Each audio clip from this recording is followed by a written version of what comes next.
It's just instead of everybody wearing tuxes and all that, you should probably wear, jeans and boots. You say that like I won't already be wearing jeans. Well, yeah, but if it's your reception, will you be wearing jeans? Why not? It's Oh, my all right. reception. Hey, Josh, she is a keeper, man. Whoa. Oh, I know. Believe me. Whoa, what's going on? Hi. This is my fiance, Lucy. Ah, congratulations! Wow! You poor man. But What? anyway, I'm kidding. I'm so sorry. Yeah, put him through the Good. You deserve it. He killed me in Among Us. That sounded like Kyle. Yes. Very interesting looking Kyle. There's two of them and I haven't met either, It's so. a painting. I'm trying to find where. What's that, Kyle?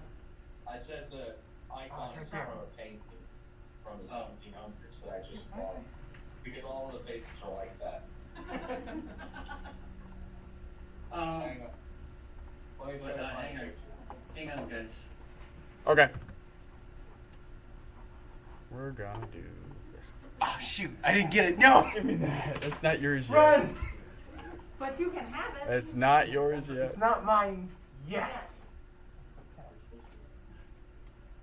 If anybody wants it. What's what?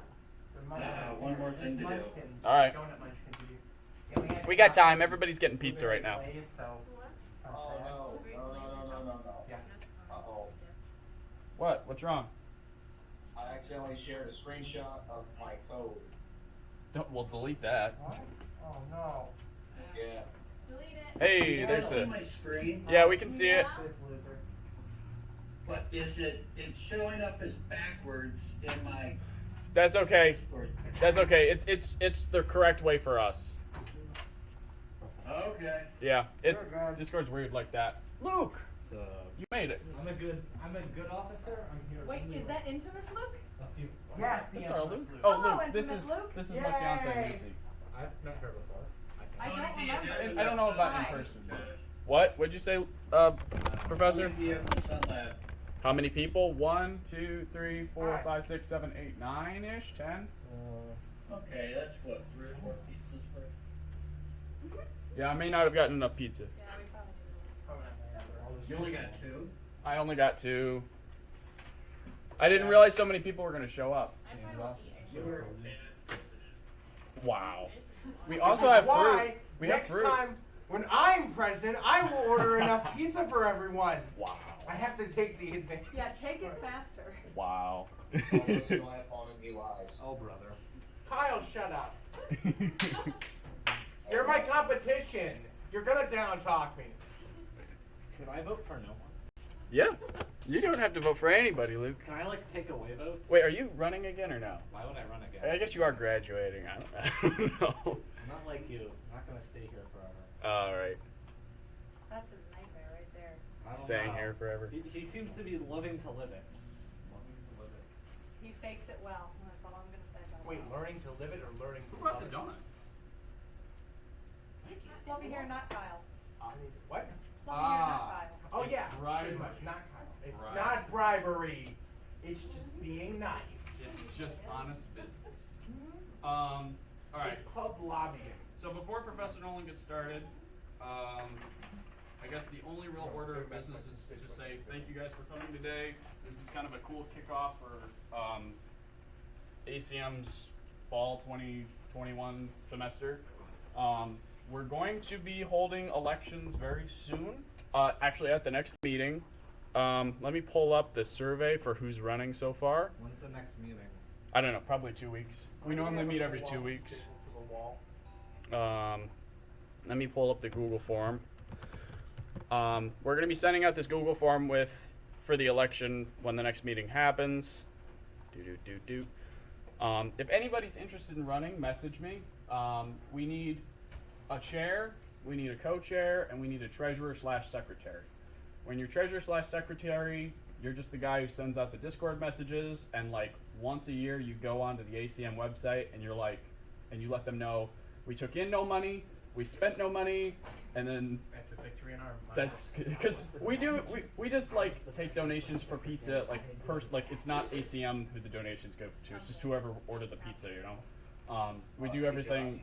What's up, Kyle? Don't we hold elections every year? Yes. So we're electing a treasurer to file one thing? Yep. Yep. But they also send out the Discord messages and keep and like are active and stuff. They're Yeah. more like a scheduler than anything. Right. They're more like What pizza is this? Angelina. Sounds like a good thing to put on your resume. Yeah. Yeah, I'll put that on my resume, definitely. The chair essentially reaches out to different people and asks them if they want to do presentations. The chair will also, I don't know, help organize different events like programming projects, long-term programming projects that we do, going to hackathons, just general coordinating, and the co-chair essentially just supports that. You just do whatever the chair asks you to do. It really doesn't take a ton of time out of your schedule, because again, we only meet every 2 weeks, and you kind of get out of it what you put into it. So, Wait a minute. There's two people running for chair and co-chair? yeah. What? Well, you can run for every position. Oh. Yeah, we don't care. So we got Nick and Kyle are running for every position. We got Megan running for co-chair, and we got Estevan Oh, I'm voting for Esteban for all. running for he's running for treasurer/secretary as well as Nick and Kyle. Good man. So in 2 weeks we'll do the voting. Let me know if you guys are interested. If you have any questions, let me know. And that's about all I got, honestly. Oh, and we can kick off the meeting with our rubber hammer gavel. Yay! The meeting's in session. Oh, wow. I All right. didn't hear anything. That's okay. You didn't miss much. It's just a whistle. Yeah. So Yeah, I'm well aware that Luke brings it with him wherever he goes. yeah. What? Oh, yeah, I do bring that with me wherever I go. All right. How many people got online? I don't know. It looks like. 2. 2? I'm kidding, I have no idea. Oh, there to be more. Okay, here we go. Hit it. Does everybody know who I am? No. Yeah! Tell No. us just in case. Just say no. Go ahead and introduce yourself. Me? Yeah. Cool. I'm Brett Nolan. I'm engineer at NASA. Nerd stuff. Later, Python. That's my real life stressful job. Right. For Structural Inc., I teach part-time to the program, CSC program. That's this one. Story of That's all I got. And he owns a farm. Go to the pig roast, October 9th. I have a date. I'm very excited. Are you recording? Yeah, we're recording. Okay. I'm excited to learn how not to die. Josh? Go ahead. All right. Okay. I started, somebody asked, and I don't remember what class it was, to be honest. Probably Josh. Probably served it many years ago. Oh, never mind. Maybe more than Oh, 10 maybe years actually. ago, sure. But I know. more than 10 years. Anyway, somebody asked a question, well, we're studying all these circuits and stuff like that. How is your house wired? Because that's a type of electric circuit as well. And of course it is. Of course it is. And then I thought a little bit, and I'm like, well, I graduated from the University of Toledo, a few years ago, right? Nowhere in the curriculum did anyone teach us how our houses were wired or how general power distribution really worked. And that didn't sit well with me at all. So back when we had a little bit more freedom, and I'll leave it at that, I incorporated this type of lecture in several classes as students wanted it. So we have a little bit less freedom now, so usually there's not enough time. But here we are. So I'm going to show you guys, and some of you may have power company experience in real life. I don't know. So if I screw something up, or if you have anything to add, whatever you do, please jump in, okay? You guys ready to roll? Yeah, can you move your mic just a little bit higher? Perfect. that? Perfect, thank you. Alright, so,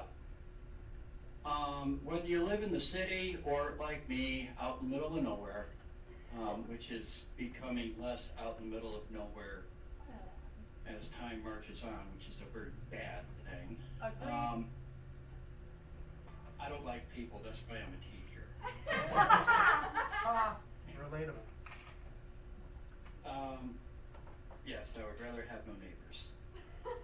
All my neighbors are, I'm not gonna say anything after that one. So, if you're, driving down the road or something like that, you know, you got the nice grass and all that kind of stuff, right? No, not in Richmond. No. Well, you know, it's the concrete jungle out there anymore, right? You will see telephone poles at the side of the road almost always. The exception to this would be if you're in a subdivision or something like that and you're running the stuff underground. Okay? But whether it's underground or above ground, it follows the same rules because electricity is electricity. So, generally what they do at the street, we're talking about the wires running from one telephone pole to another. Okay? Okay, my wife is yelling at something, I'm not sure what. So from telephone pole to telephone pole, what is done is you'll see a wire strung from one side of one telephone pole to another, right? And you'll see, I have so many colors to choose from, it's awesome. Oh my So- god. How many markers are there? Too many. Probably 24. Oh my My goodness. wife That's got them magnificent. for me. That's Aw. 24 for anyone. There's another map. Now we have our lectures in HD full Once you're color. over a dozen or so, it's really, you know, kind of, oh, you know what? Time out. Make our lectures truly deep. Do you? Oh yeah, that's good. What? What a depth to the drawing. Oh. Oh yeah. Oh, that's good. Okay. The So, purest form of artistic talent. most people have never even looked up to see what's going on from telephone pole to telephone pole, or if they have, they've never taken note. But it's truly, it's probably the most extensive, amount of copper run in the world. The telephone company used to be able to lay claim to that, and they probably still can. But, most of those copper lines that the telephone company used to run to houses are dead, right? Most landlines don't exist anymore. People's houses Oh. at least.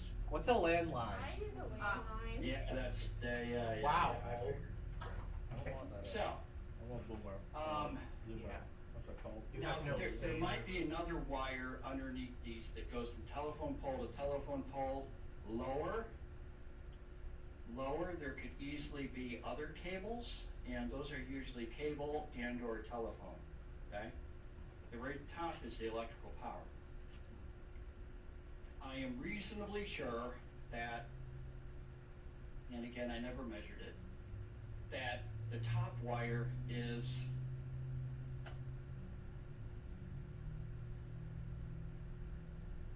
run down the side of the telephone pole, at least if there's a transformer there, run down the side of the telephone pole to ground. And by ground, we mean ground, okay? There is, we're gonna get into this in a moment, but, there's a spike, at least in the state of Ohio, there's a spike that's driven 8 foot down. Okay, below ground level, okay? And this ground wire is connected to it. Okay? Anyone know why that is? Nope. So it doesn't kill people? Okay, so it doesn't kill people, but why? Absolutely Why correct. 8 feet? Why not 3?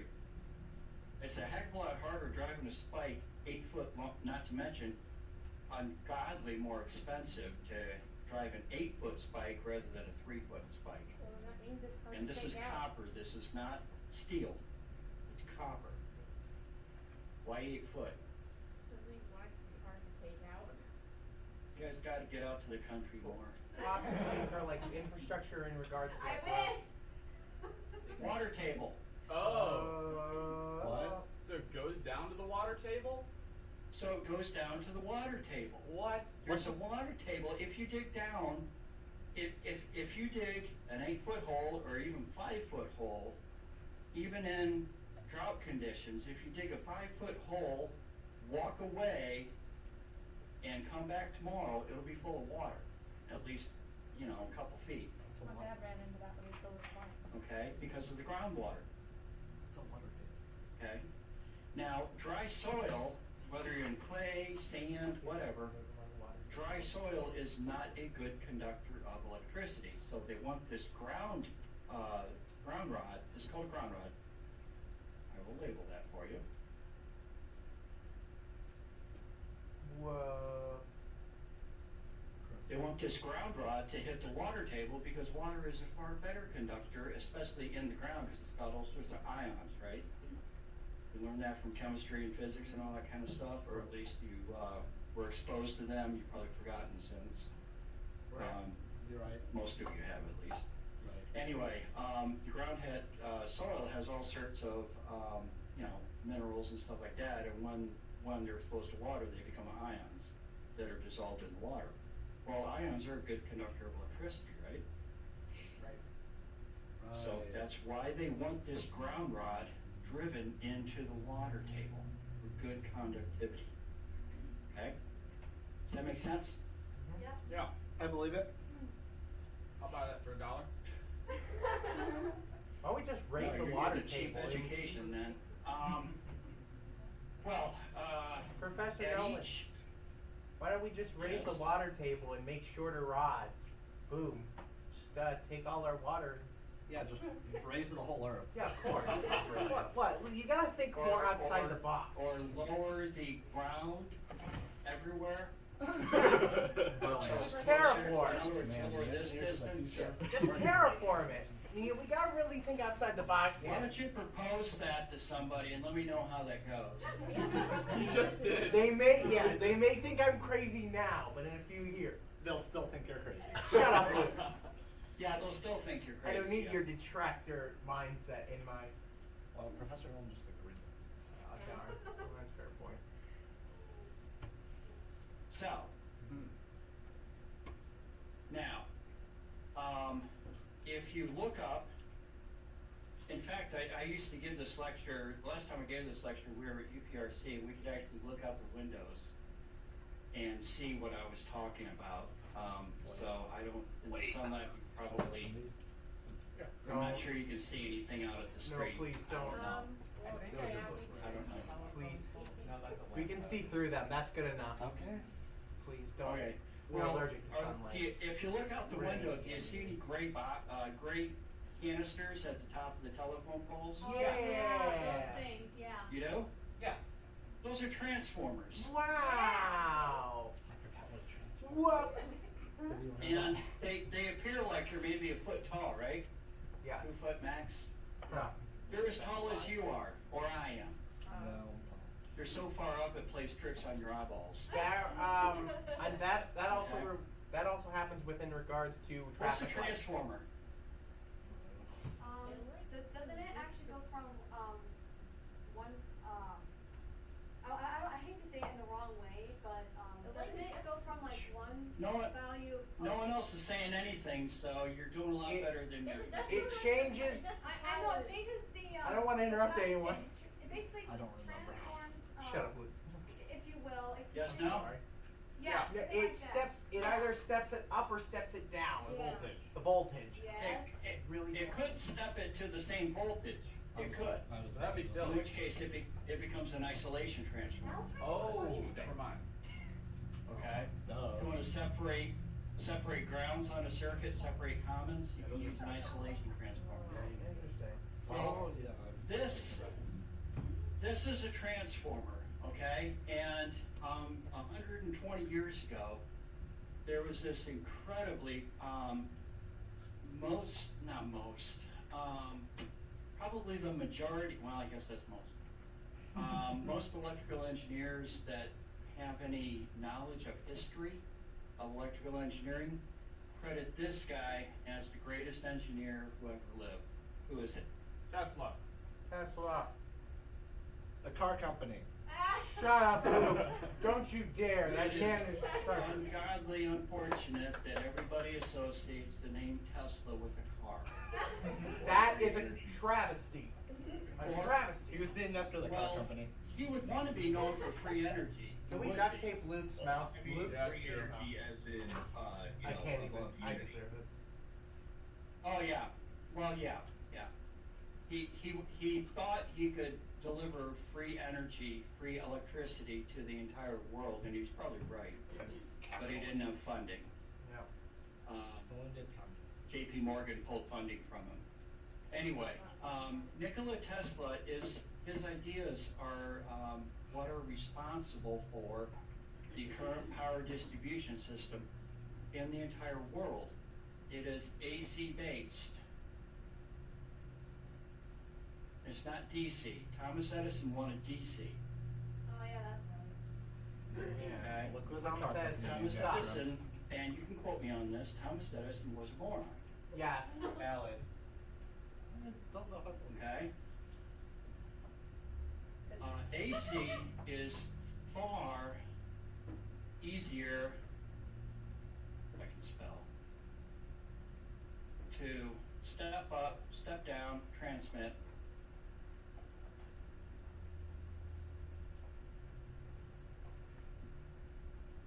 Than DC, because we can do it with the transformer, and the transformer's been around. Who invented the transformer? Was it Joseph Henry? I can't remember. I don't know. Somebody invented the transformer, and it's been in use for No, it's a fictional. probably 140, 150 years, something like that. Certainly more than 100, way more than 100. Okay, so thanks to the transformer, we can step the voltage up, we can step the voltage down as we need to along the power grid. Does that make sense? Yeah. Yeah, first. Okay? Now, at the power generation plant, what they do is, oh shoot, I kind of got ahead of myself, that's all right. The voltage at the street before the transformer, on the primary side of the transformer, this voltage out by me is, I think it's 7,200 volts AC.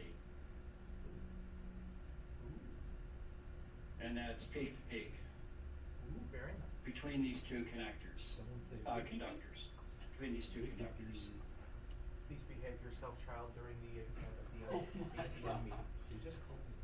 Okay, does everybody got that? I think in the city it's more like 2,400 or maybe even 1,200. Okay. Okay. But this is pretty darn high voltage even in the city.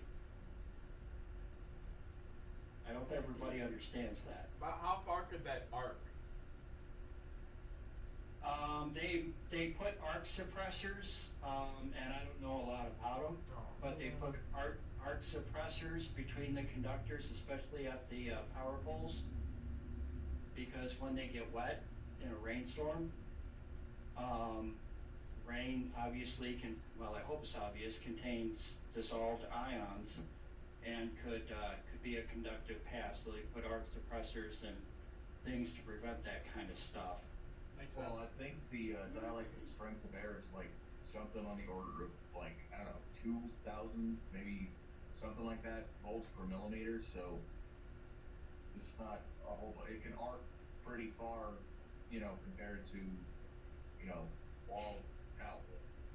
Oh yeah, definitely, definitely. And that 2,000 volts per millimeter or whatever it is probably for dry air, right? Yeah, probably. As soon as you get some humidity in the air, it goes down pretty fast. So every now and then, okay, you will see a story in the newspaper or hear about it on the news or, on Facebook, whatever your social media is in the local area. You'll hear about some guy, carrying a flagpole to the road for usually 4th of July kind of stuff, maybe Labor Day. And it's a metal flagpole, and they didn't take into account that these lines are, 15, 20 foot above ground level. It's called above grade. So there's, the last one I really heard about was about 15 years ago. A guy in Litchfield did that exact same thing, and he lost both of his arms. Ouch. Didn't lose his leg, but he lost both arms. Oh. Okay? It's not something you want to mess with. Okay? There's some, I'm not encouraging, well. Guess you could say he got disarmed. Yeah, he did. There's some videos on YouTube, of idiots, attaching a rock to the end of some aluminum or something like that and throwing it over the lines to short them out. Oh. And, watching the sparks fly. And, yeah, that's also kind of dumb, right? That's a great idea. Let's make like a good 100 people have their lights flicker on and off or something. Or lose power. Or lose power or too. Get killed. Oops, the hospital Right. down the road. But still, it looks so cool. So, by the way, why is this voltage so high compared to what our household voltage is, which is 120 AC? Why is it so high? It's easier to transmit at higher voltages. Shut it up. Voltage drop, right? I think that's I don't what it know. was. You nailed it. Voltage drop. Out where I'm at, in the city, it's not too big of a problem. That's why they can use a lower voltage because, houses are what, 100 foot apart, maybe, right? Yeah. So the voltage drop from one house to the next is not that much along this, right? Along the main power transmission line. In the country, to the east, my nearest neighbor is a quarter mile away. And his nearest neighbor is another quarter mile away. Well, maybe not that much, but close. Okay? So they have to run at 7,200 volts peak to peak, or something way up there, because from house to house, the voltage drop would be ridiculous if they only used, 240 or even 480 or 1,080 volts. Are houses hooked up in parallel, right? They can be, and that's what I'm getting to next. Oh, wow. Okay? But they use 7,200 or something high like that, which is extremely dangerous. I can't say that enough. It's extremely dangerous. But they have to do that to prevent line loss, because who pays for the line loss, guys?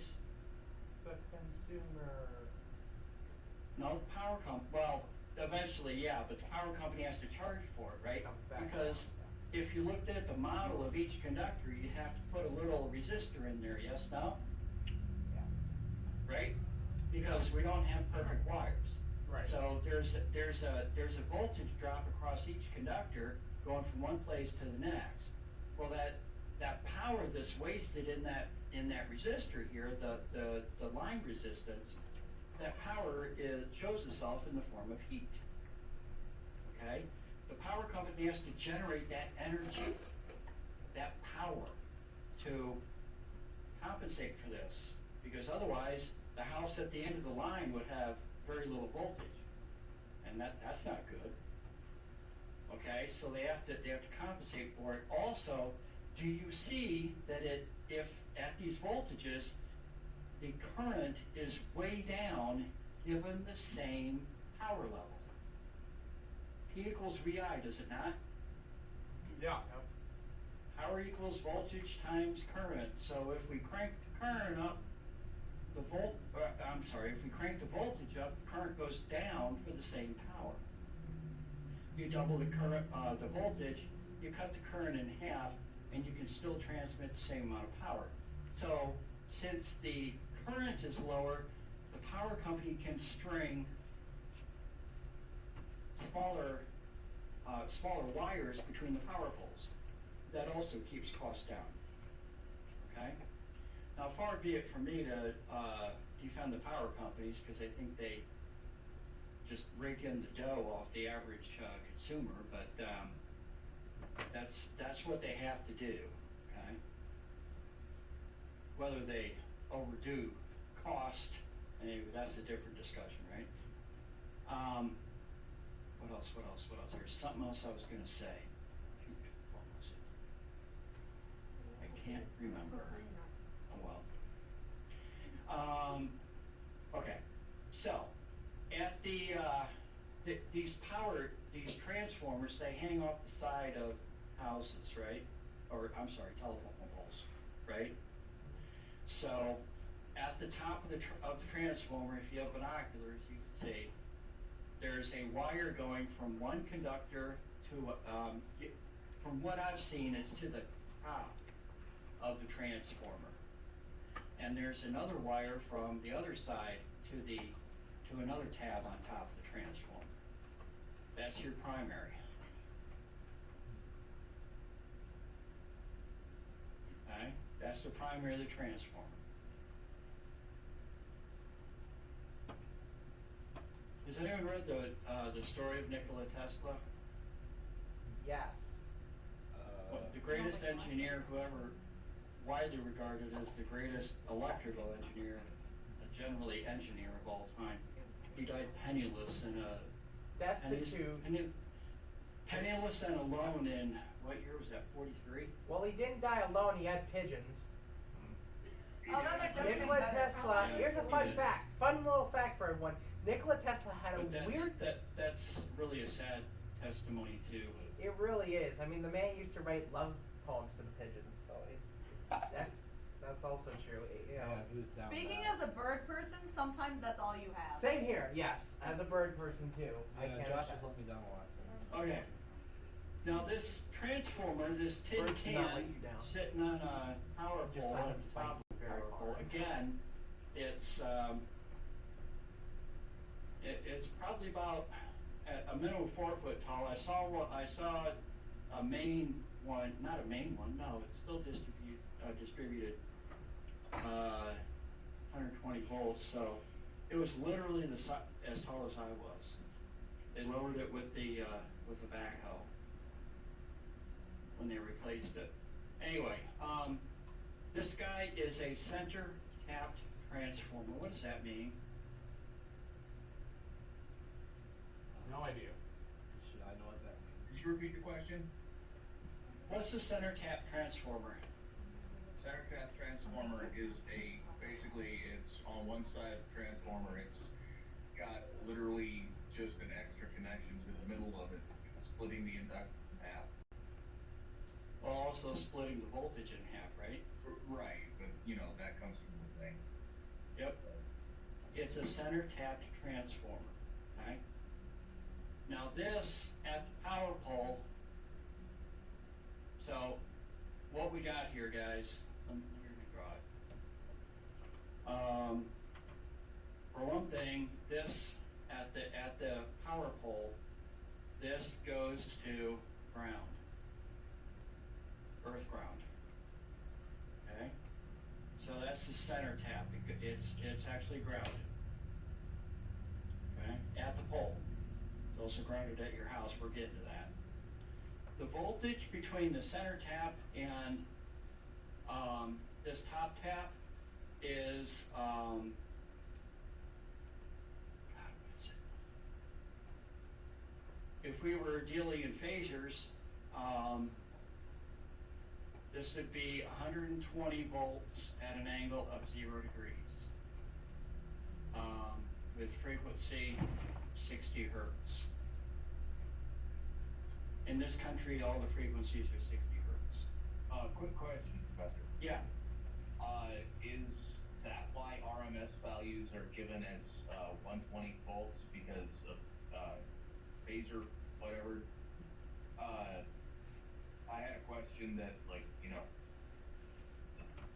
RMS value, that's giving the equivalent DC power, is it not? Maybe I'm not saying Yes. it right. It's a measure of the energy in the signal. If you So looked it's at given this, by that. if you looked at it on an oscilloscope, if I'm not mistaken, I could easily be, but I don't think I am. This is what you would see, and this is how you would represent that signal. Okay, it has a phase difference of 0 because it's the reference voltage. But it's 170 cosine, 120 pi t, so F is 60 hertz. Right? And the argument of the cosine is ft or 2 pi omega t, right? They're equivalent, right? Yeah. Now, this is the amplitude of the cosine, guys. Take the RMS, 120 volts. So when somebody tells you that the amplitude of the voltage coming out of something, I grabbed these out of my garage. I apologize for them being filthy, okay? I just grabbed them out of the bucket in the garage. That's So what my dad when you said. see this, a lot of people think that the amplitude of the voltage coming out of these two prongs is 120 volts. It's not, it's 170.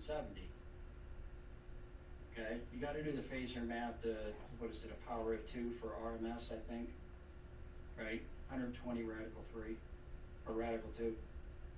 I can't remember if it's radical 2 or radical 3. It's radical 2. I assume so. Okay. And that's 170 peak to peak?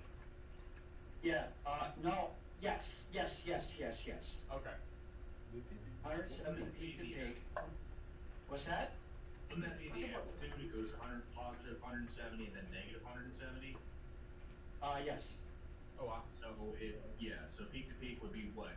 240? Yeah, 240, okay. Yeah, 240? Yeah, 340. 340, yeah, I'm bad at math, so. That's why he's an engineer. So am I. Okay. So, you're saying, well, Which is why okay, I that should- explains how I get 120 at my outlets, right? Right? This is 120 volts, by the way. Do not confuse, ladies and gentlemen, do not confuse the RMS voltage with the frequency, the radian frequency, okay? Please don't confuse those two. They happen to be the same value, but they're totally different units and mean totally different things. It'd be different in Europe. Okay, yes, very true, and I'll mention that right now. Thanks, Kyle. It's different over in Europe. It's different, well, everyone says Europe, but that's not the case. It's in the UK. The UK ruins everything. Yeah, America. The UK, over in the UK, which is what, England, Scotland, Northern Ireland, Wales, Yeah. right? Right. They're 120 instead of 120 RMS. It's 240 volts RMS at the outlet, and it's 50 hertz. Mm. Okay. Wow. And I have a theory about that. No one will confirm or deny it.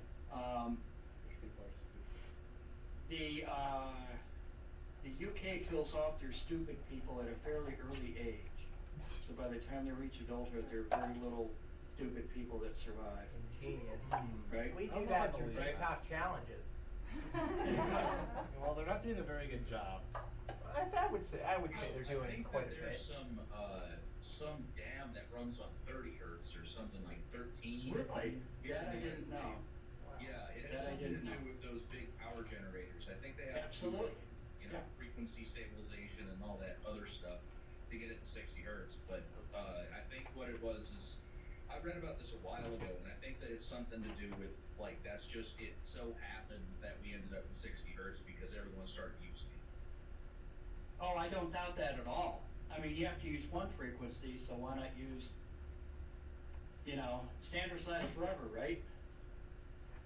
Yeah. Whatever started with, if there's a power generation grid in one area, which is probably close to New York City somewhere, more than likely, if they're running 60 hertz and over in the next town they want a power grid, okay, well, what if the two power grids combine? And that's the modern power grid, right? What if they ever want to combine, like what if one town's power generator goes down? If you make the power generation stations large enough, then they can actually power two cities, right? But only if they're at the same frequency and at the same angles, right? Same Right. frequency, same voltage, same angles. Okay? If you try to connect two things that are where anything like that is different, you're in big trouble. Okay? This is also, I think Jordan, the country of Jordan is also a little weird, and Australia and New Zealand may be a little weird as well. I'm not sure. We've done And by that. weird, I mean different. I think you're right either way saying it that way. Japan uses 100 volts? Oh. Yes. Japan's Okay, that's interesting. I didn't know that. Japan's different. Very different. They are. Okay, on the other side of the center tap, guys, we have a voltage measured from center tap, that's ground, to the bottom terminal, 170 volts, angle 180, at the same frequency, of course, because it's on the same transformer winding. That's how center tap transformers work. Okay? So, you may have been either pondering or thinking I'm wrong, which is grossly possible, of how in the world we can get 240 volts for our air conditioning, our electric ranges, our electric furnaces, electric dryers, right? Yeah. You probably, if I were you, I'd be wondering that. Well, Because they use bigger. I gotta race the board to explain that. Okay. Aw. Do they? So those are the devices that use bigger power outlets, right? The big giant ones. Yes, because they're 240, you don't want to plug your laptop charger into a 240 volt receptacle if the laptop charger is expecting 120 volts. Bye-bye anthropology paper. Well, yeah. And a lot more other things. Yeah, a lot more interesting things. You also than need a that. higher gauge wire, correct? I mean, obviously. No, this keeps the current down. Higher voltage, lower Oh yeah, current. forgot. So, here's our transformer. Well, no, I don't need to do it this way anymore. While I you're can just drawing that, I just want to point out that the laptop chargers are designed to work on 100 to 240. Really? Yeah, Interesting. switch mode power supplies are great for that reason. Oh yeah. Aside their That I efficiency. didn't know. Sweet, I can finally work in the laundry room.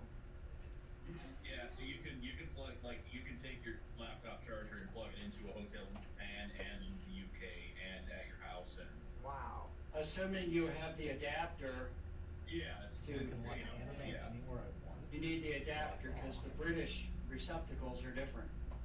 Yeah, I think that we should switch to something like those because they have that fuse. Stupid British people. Yeah, it'd be more Look, costly, we are but it would culturally also be a diverse, better thing. so No, you they're cannot say stupid. such things to me. Okay, guys, here we go.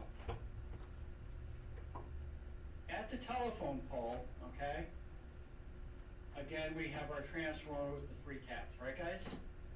Right. Right. Yes, no? Yes. Correctamundo.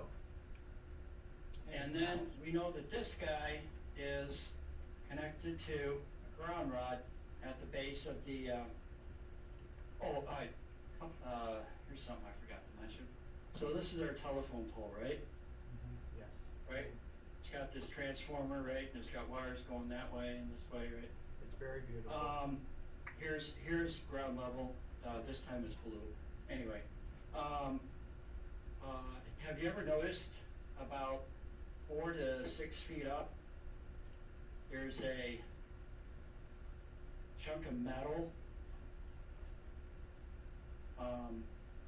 on the telephone pole. It's Sometimes. usually brown, so it blends in with the color of the telephone pole. Okay. Anyone ever see that? Sometimes. It's only on pole. I'm sorry? I said, I think mine's silver. I'm sorry, I'm Okay. moving my computer. Yeah, it probably is. Do you know what those are?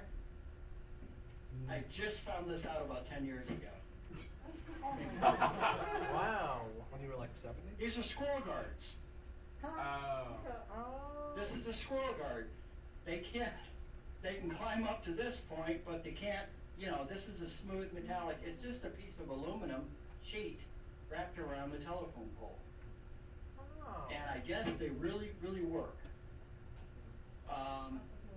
The fact that they're used everywhere kind of says that, right? There would be a lot more you won't see- fried squirrel What's that? smells going. There would be a lot more pungent smell of fried squirrel going around. There's, That was the case. They if need you, one. there's not one on every pole, but any pole that has exposed electrical connections, as you would see on the transformer poles, you'll see a squirrel guard on the bottom of it. Never knew Now, that. they can still climb up way over here and travel along the wire, and every now and then that happens, but not very often. So I guess they're highly effective, which is a good thing. So here's your house, right? And what we've got is, from the pole to the house, you have actually I should just, I think it's actually attached to the pole, I think. Okay? There's an aluminum cable, okay? I've seen that. And that aluminum cable is attached, electrically attached. It's attached to the pole for string belief reasons, right? Ooh, very nice. Right? Because this thing is kind of heavy. Okay. And it's attached to the center, okay? Since it's attached to the center tap of the transformer, which is grounded, the voltage of the aluminum cable is ground. Do you see that? Yeah. Okay? Then it's got some conductors. Now, in modern installations, these conductors wrap around the aluminum cable. Okay? So it's called two hots and a neutral, basically. This ground is frequently called a neutral. Alright? So you have your two electrified conductors, one at, both at 120 volts with respect to ground RMS, but they're 180 degrees separate from one another. Do you see that? Because this is 170 at angle 0, and this one is 170 angle 180. They're 180 degrees out of phase. Could you Okay. could you show that on a Cartesian plane, like the sine wave, what that looks like? Absolutely. It's a sine versus a cosine, isn't it? No, that's 90, never mind. It's sine. Kyle, come on, man. Gotta be on the ball here if you're gonna be. I just said I'm not good Which at is math. why. Yeah, which is why I really should be the. No, I'm done. I'm done. I'm So, done. what? He's saying that because I'm bad at math, he should be president of math, I guess. President of math. I Still also say, what? So, every, I'll take that, yes, that's wrong units, milliseconds, every 16.33 milliseconds, give or take a few milliseconds, or a few hundredths of a millisecond, right? You get one full cycle of, let's say this is the top phase, which is also known as phase A. The bottom phase looks like this, because because it is 180 degrees out of phase with respect to the A phase. Come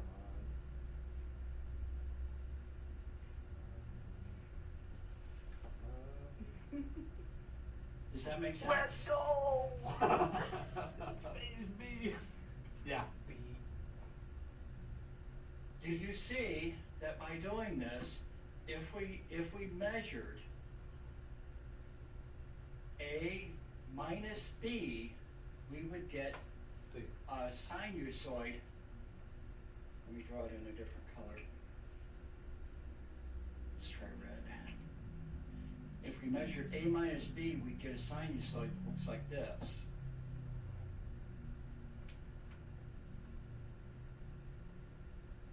It'd be double. Yeah. Yeah. I believe it.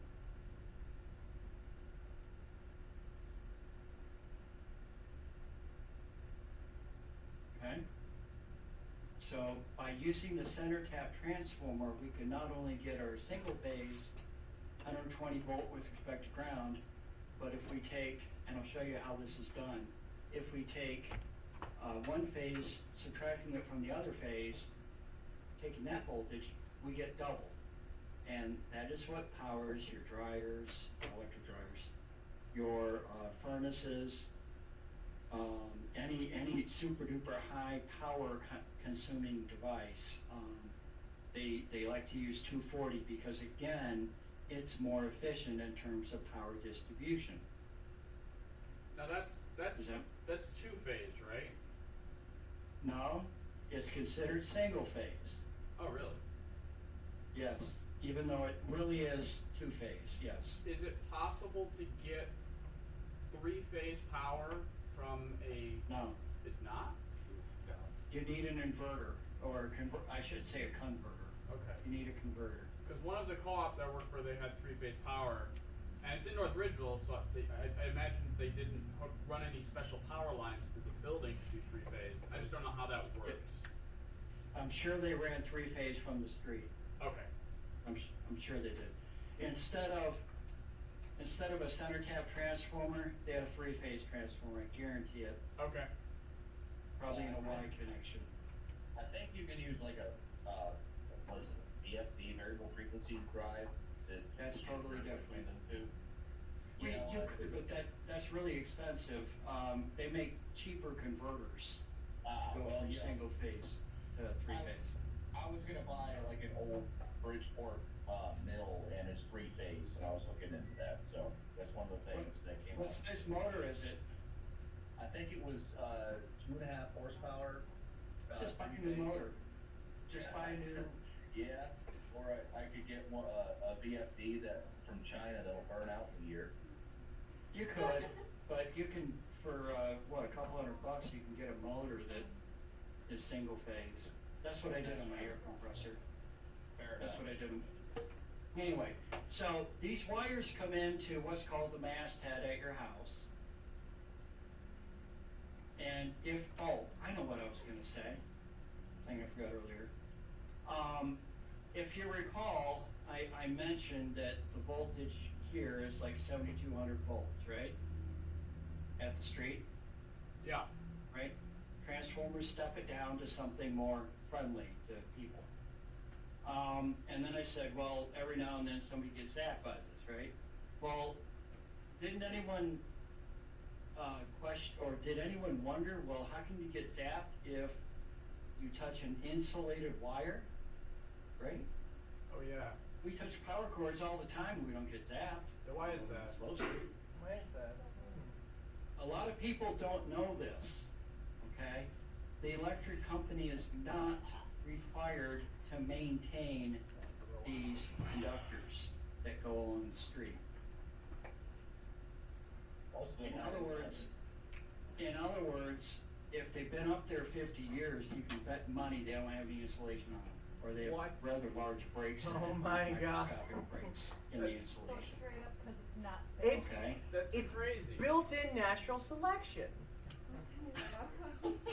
That's the Like beauty I of it. said, okay, so that's how people get hurt when they're doing something, whether they should be, you know, whether it's totally innocent or doing something stupid.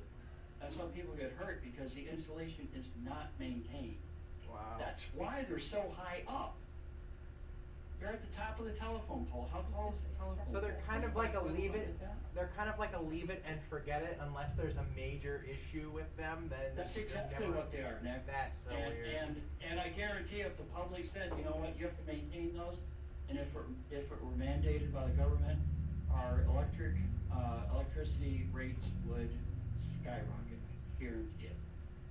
That's just if my I'm not cynicism mistaken- talking, but. If I'm not mistaken, most power lines aren't insulated. Because, I wouldn't be you know, one bit surprised, Kyle. I think they only put insulation on the ones that are like near trees and stuff like that. Right. Yeah, trees and wires Or are, ones- I did know a friend who worked for the, power company, and he was really bemoaning the fact that trees and electric lines are not friendly to one another, and I go, well, you ain't coming near my trees, I'll tell you that right now.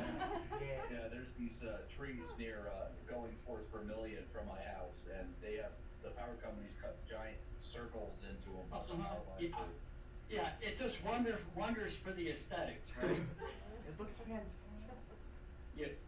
You see this big old hairy hole chopped out in the middle of a just gorgeous looking tree? Yeah, anyway. They did that to our walnut tree, and my wife about skinned them alive. I think Anyway, they also use good insulation on grounding wires, particularly that go in your houses. Because I have because I live out relatively in the country, like relative suburbs, and they have like there's a yellow wire going from the one pole that's on our yard between our two houses, like straight down. It's got yellow insulation on it, so I don't know. It's yellow? It's yellow. Yeah, oh, you know what that is? That's not a ground wire, that's a tracer wire. Oh. That's a tracer wire. You probably have buried electrical or buried, water or buried, gas lines. Interesting. Hey Nick, are you sure it's not one of those plastic things they put on the guy wires to like make sure people see them? Or No, that it's an too. actual wire connecting from the top, I think, of the telephone pole down to the ground. And it's got like a That metal might be your connection. cable or buried telephone, Nick. That's interesting. That could easily be your the old landline. Or a cable line. Because remember, there's other things on the transformer, or on the telephone pole. Makes sense. Yeah, that's probably what it is. We got one, for the gas line that was put in, I don't know, 3 years ago, something like that, 4 years ago. Okay, back to what we're talking about. This is called the masthead, guys, and these wires enter the top of the masthead, okay? Alright, so where these wires go in, the aluminum actually is bolted to the house somewhere. Hopefully it doesn't look like this. But it's bolted to the house somewhere. And it is also, let's see, is that grounded? No, that's not grounded yet.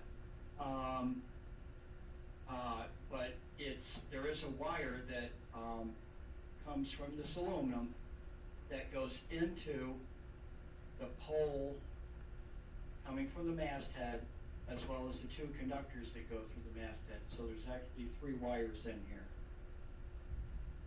in the masthead, that go down to the power meter. Okay, so you got a big old ugly power meter on the side of your house probably. Okay, does that make sense?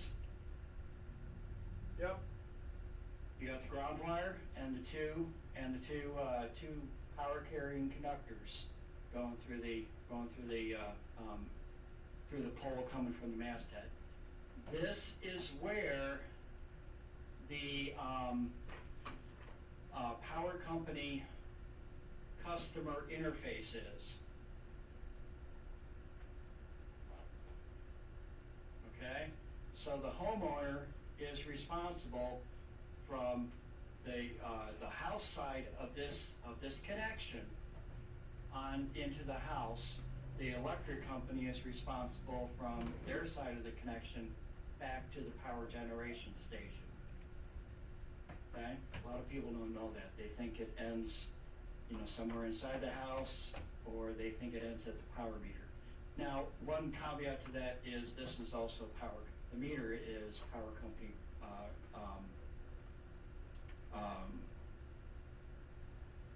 property. They also supply the meter, and it's their property if, it's their responsibility if something goes nuts with it. Okay? Everybody with me so far? Yep. Yes, sir. So, at the, let me get rid of this, and then we can go inside the house and we can show what's going on inside your house and how things are supposed to be hooked up and, Oh no.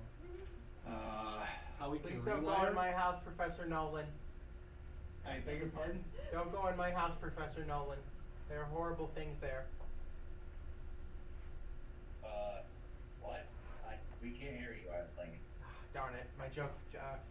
What I said was, please don't go into my house, Professor Nolan. The doors are locked. I'm not the electrical inspector, trust me. Well, that makes me even more concerned. That he's not? Yes. What is he doing in my house then?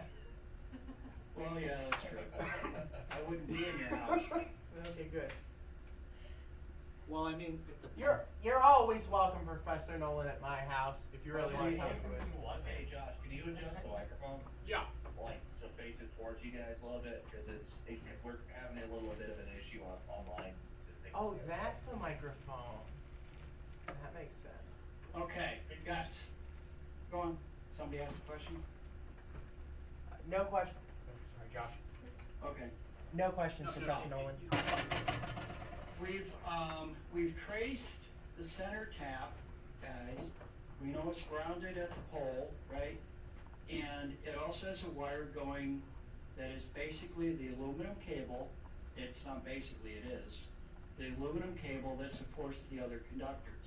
That aluminum cable also doubles as a ground wire or 0 volts, okay? That also goes into the masthead, through the power meter, and into your breaker box.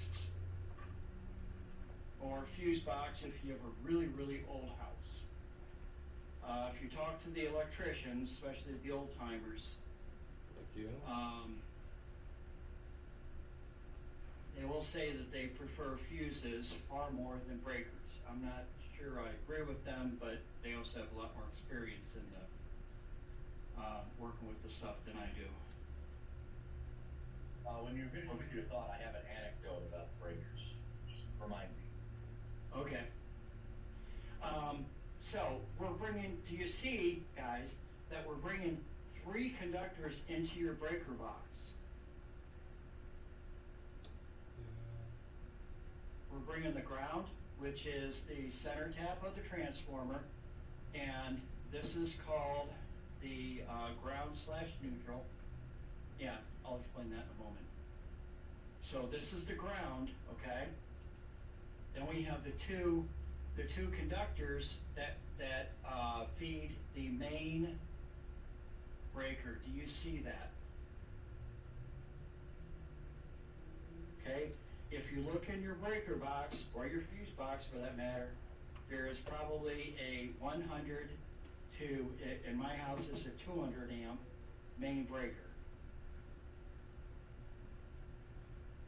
Oh. And if that trips, or if you need to kill power to your entire house, that's the place to disconnect it. Ooh.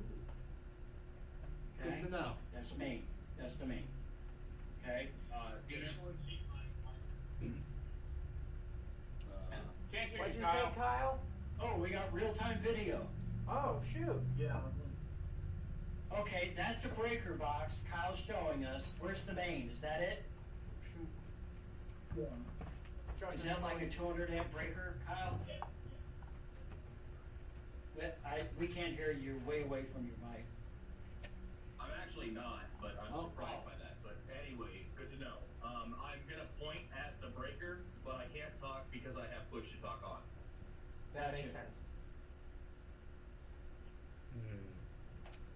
That's the main breaker, guys, thank you. Whoa. Is that 100 amp or 200 amp? 200. I have that in my Okay. house. You live in a real house then? Okay. I'll let my dad know that you said that. He's the one that installed that. Good man. Tell your dad that he has my, he has my respect and admiration. I will do. So, anyway, guys, this is the main breaker, so if you have a horrible problem in your house, okay, maybe if you're growing something illicit in your basement, okay, something like that, and you have a power draw, the main might actually be the thing that trips, okay? And without any of the brands, anyway, we're getting to that, okay? The main breaker is called a double pole breaker, and I actually have one. Thanks for showing that, Kyle, you reminded me. This is really gross. I am really embarrassed to show it. Anyway. That's embarrassing. I didn't that's have so enough time. embarrassing. It's so embarrassing. Oh, that's so gross. Someone get the Clorox wipes. I can't look at it for longer than So 2 anyway. minutes. Disgusting. Yes, it is. It is. I don't know if you can see, but It this has- says 100 amps. It has inner beauty, and that's what counts. It does. It still works. There's nothing wrong with it. That's the inner beauty. That's what they say about Josh. This is what's called the trip lever, okay? So that's how you turn it on and off, okay? The incoming power would be, see there's a cobweb in there. The incoming conductors to the breaker box would go here, okay? They go into these screw terminals, all right? And then these two conductors here would go into these, okay? And the I'm kind of lying to you, but that's okay. And then when you connect it to the top, or in Kyle's case, the bottom, right? The bottom of the breaker box. These are called stabs. Or, well, no, is that true? Yeah, these are called stabs. And they pick up what is called, they connect to, when the breaker's installed, they connect to, here's the symbol for a breaker, okay? Do you see why it's called a double pole breaker? Oh, I see two. Because these guys are connected. If one opens up, they both open up. Okay? Right? So inside the breaker box, there are, let me make sure I get this right.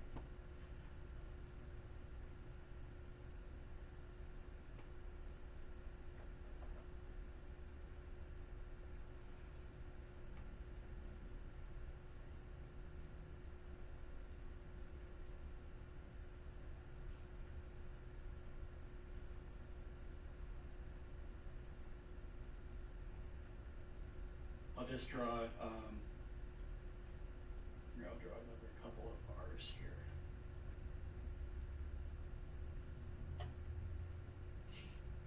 I think I did that right.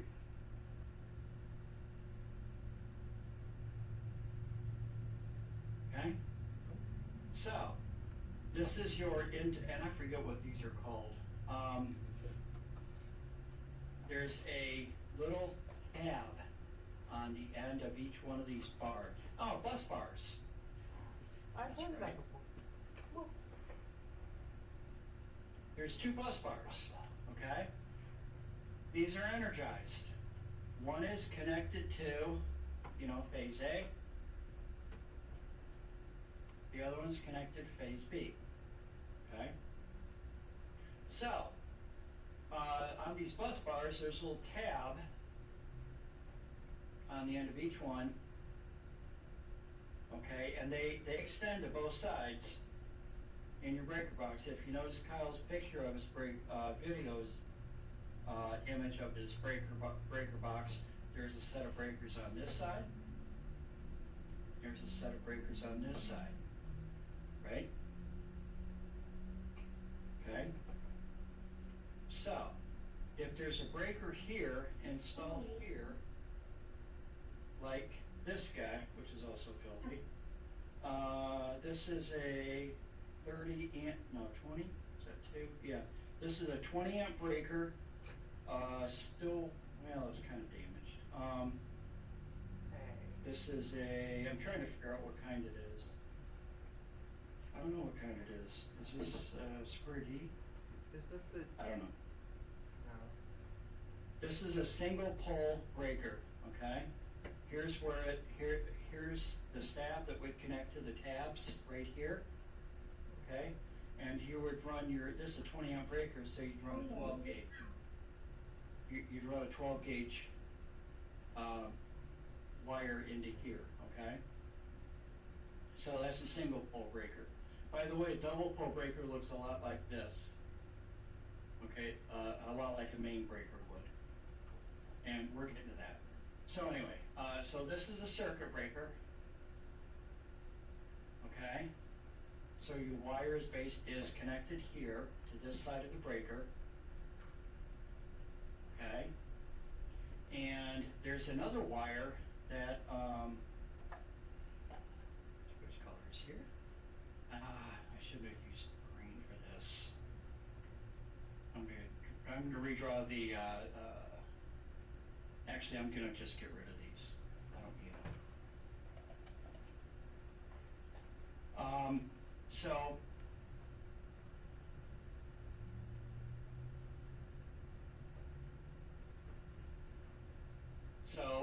there's not just one wire going out to whatever this breaker feeds.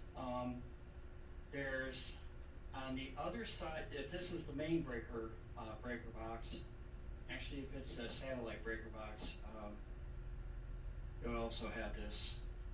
There's a ground bus and a neutral bus. And a lot of guys, they mix and match, which is okay because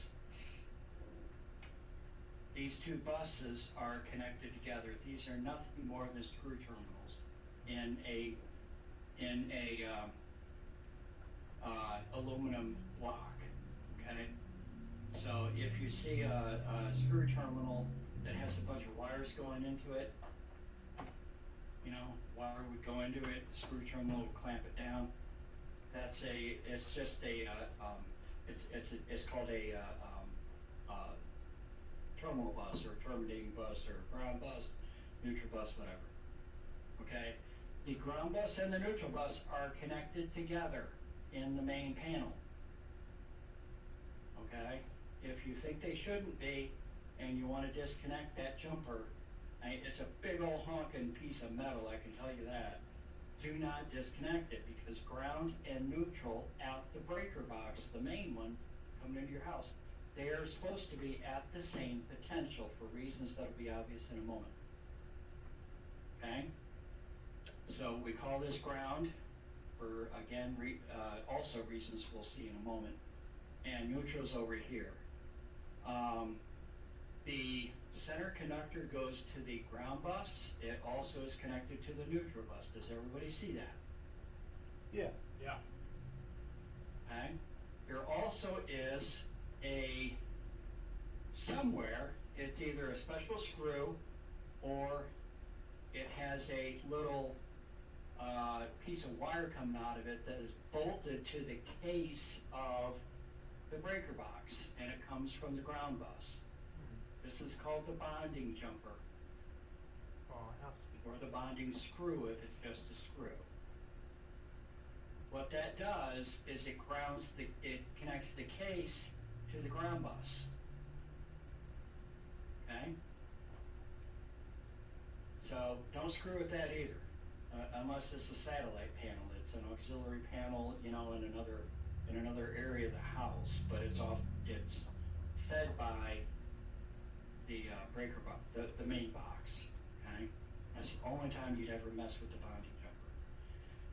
In the main breaker box, and I found this out a couple years ago, there is another connection that goes to a ground rod outside the house, and again, 8 foot, right?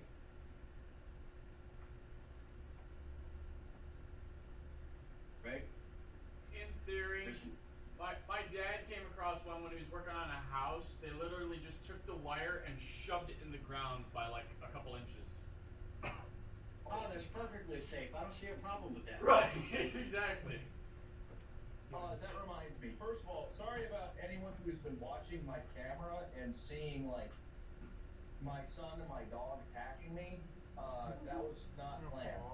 We can't see We it. can't see it at all, so don't worry. Yeah, give me a second, let me put my, Put your, disregard her.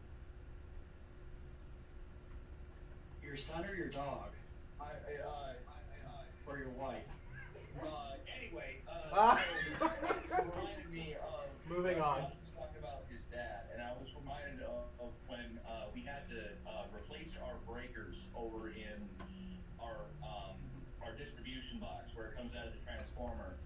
And I'm not sure if, you mentioned the transformer that goes from the distribution lines to the house where it drops it down to 120. But those big green boxes, it comes into the power meter and stuff like that.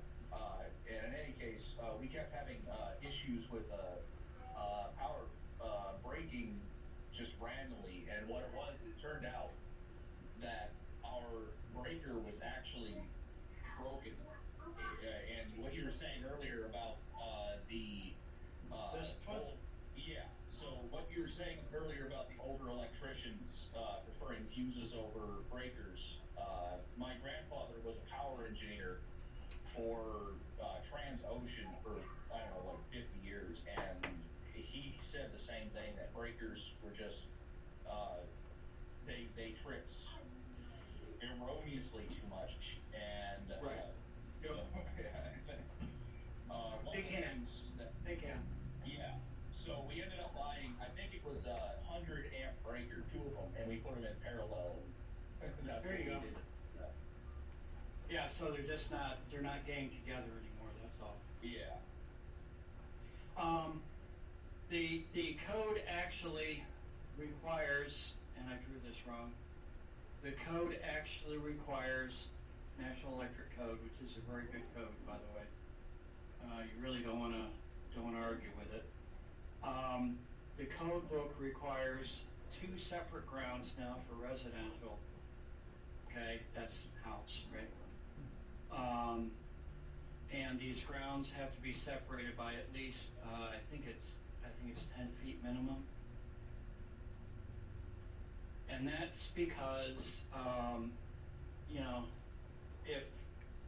if it's a particularly dry summer, for example, the water table in one area might be different than the water table in another area. So it increases the probability that this ground potential, this ground bus, is electrically connected to the underwater water table. Which means that if a person outside the house, cause you got outside receptacles, right? A lot of houses do, maybe in your garage. If you're outside and standing on the ground, your body is connected electrically to ground, so if you touch anything like this, your body is still safe. That's the idea. Okay? cool. Interesting. And it's totally easy to keep this voltage at 0 volts with respect to the water table. If we wanted to keep it at a different voltage, we would have a very, very difficult time. So there's the bonding jumper, So would that be like there's this. So that, I'm sorry, Professor Nolan, didn't mean to interrupt you, but would that be a case like where you're like digging a hole somewhere and that you somehow accidentally hit one of those grounding rods? Is that to I make guess sure or it no? could be, yeah. Is Yeah. that to just make sure But that you there's don't? been cases where guys were, people were, plugging something in outside and some oops happened. And it's 'cause things weren't grounded properly. Oops. Okay, where somebody got zapped. There it is. Anyway, so we got that. Oh, there's also a wire, more than likely, in fact, there better be a wire, that goes to your water pipes, your cold water. What's that for?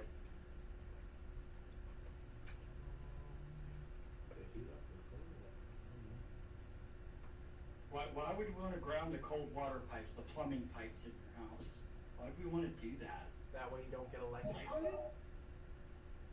Well, think about it, you wake up in the morning, and if you're anything like me, you don't wake up till noon anyway, right? I mean, your body might be moving around at 7 in the morning, but your brain doesn't wake up till noon. That's kinda how I'm wired. I think most college students are wired that way too. That's why we stay up till 2:30 in the morning, sending out lab reports. Yeah. Anyway. Thank you, by the way. Thank you. Thank you. You're welcome. Thank you, Professor Nolan, even though I'm not in the class. You deserve all the thanks. So, you know, what's the first thing you do in the morning? You get up, might go pee or something like that, but then you go to brush your teeth, do you not? Right. You brush your teeth, one of the first things you do in the morning, or take a shower? Get on the water. Something like that. Something involving water, yes, no? Yeah. Is that to make sure you don't get like electrocuted while in the bathtub or if you Yes, shower? That that's makes exactly sense. why. Because if the cold water pipes were completely isolated from your electrical system, then do you see that it wouldn't be like in your hot water heater? Your hot water heater, if it's anything near moderate, has 120 AC going to it. Yes, no? Right. Is there a plug on your hot water heater? Yeah. Even if it's gas? Right. Yeah. There probably is. There's a good chance there is. If it's electric, of course, there's electricity to it. So, you know, if something failed, what about your dishwasher? Your dishwasher is connected to your water lines through the hot water. My family doesn't want to use dishwasher. What about your, if you have a copper line going to your fridge? Well, that copper line connects to your, for the ice maker, goes to your cold water, right? There's a lot of, your washing machine. Your washing machine has water in it, and, even though it might have plastic lines going to the, between the house and the washing machine, the water inside has ions in it and is a fairly reasonably good conductor. Oh boy, I can't wait to do another load of colored towels. Zap. So, that's why the cold water line is supposed to be connected to ground, so the plumbing system also remains at earth-ground potentials, voltages, okay? And if you're, you might need, we had to do this at my son's house, the, water heater, has isolated hot and cold, electrically isolated. So we had to run a jumper to the hot water side too.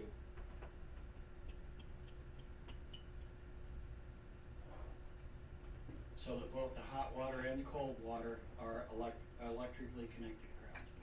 You don't wanna mess with those, you keep those, make sure they're intact, okay? Now, let's get to your receptacles. Are there any questions, by the way? Will this be on the exam? Yes. Yeah. Wait, what? Do we get bonus For points? those of you that don't know, that is the wrong question to ask me. If this was an actual class, this would be an exam. There's quite a few wrong questions asked me, that's one of them. Yeah, let's hurry up and fund the. So, let's talk receptacles. I showed you one before, where is it? Here it is. So, here's your ordinary everyday receptacle, right? Yep. Have it laying around. Yes, no? Yeah. Right? That way it kinda looks like a face. This way, I don't know what it looks like. It's a cyclops It's- with two mouths. It's got three, if you look at it closely, it's really got three places, well, five total, but it's got three places where wires connect. Okay? The shorter prong is this side, okay? This shorter prong is connected to this pair of screw terminals, okay? Does everybody see that? The shorter prong's connected here. That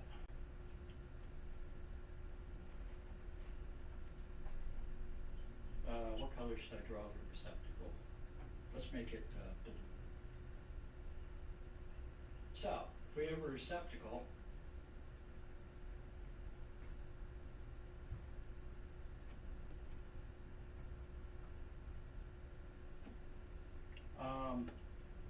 the wire coming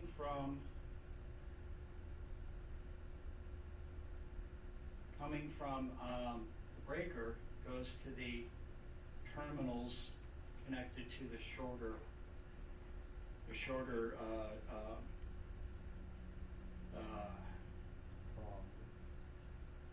prong, the narrower prong, I should say, probably, right? They go there. This wire is black by code. There's been an influx, especially from Europe and China, of different color codes, which I'm not really up on. I think brown is also an acceptable color. Red is definitely an acceptable color, so this wire could be red. Okay? It's definitely not, if it's wired correctly, it is not white. It is not, it's totally not bare. That'd be a horrible problem, wouldn't it? And it's not supposed to be white, it's not supposed to be green, not supposed to be yellow. Okay? So, that's that. There's another wire. What color can I use? Green. There's another wire that goes from the ground bus. I don't know how to draw this cleanly. And it goes here. This is, now, and when I'm drawing to the top here, it also connects to the bottom inside the receptacle, okay? All right, they're called duplex receptacles. And then what color should I use for ground? Purple, maybe? White. Oh, I'm sorry, neutral. And by the way, this wire, this ground wire, is either bare, no insulation whatsoever, and it can be because it's the ground wire. So it's either bare or it's green, or I think yellow is also acceptable per code. Then we have the neutral wire.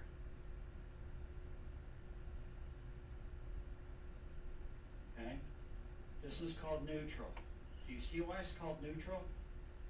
What's the voltage of the neutral with respect to the ground? 0, right? You get a volt. 0. They're connected right here, right? 0. I've seen that it's been like 1 up to 7 volts, but it's pretty much nothing. It's pretty much nothing. 1 to 7 volts, and you might, there might have been some EMI, some crosstalk if there wasn't any current draw. Some of the voltage here would have bled over to one of the other conductors, maybe, if there wasn't any current draw. If I go out to my,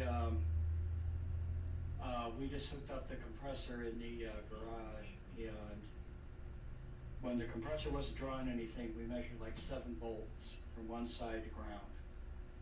Even though there was nothing behind it, if we would have shorted it out, it would have been fine.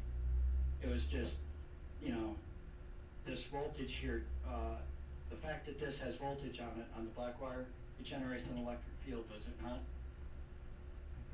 Right. Voltage generates electric fields. Well, that electric field bled over to the neutral, that's all. Interesting. More than likely. So, who can I pick on?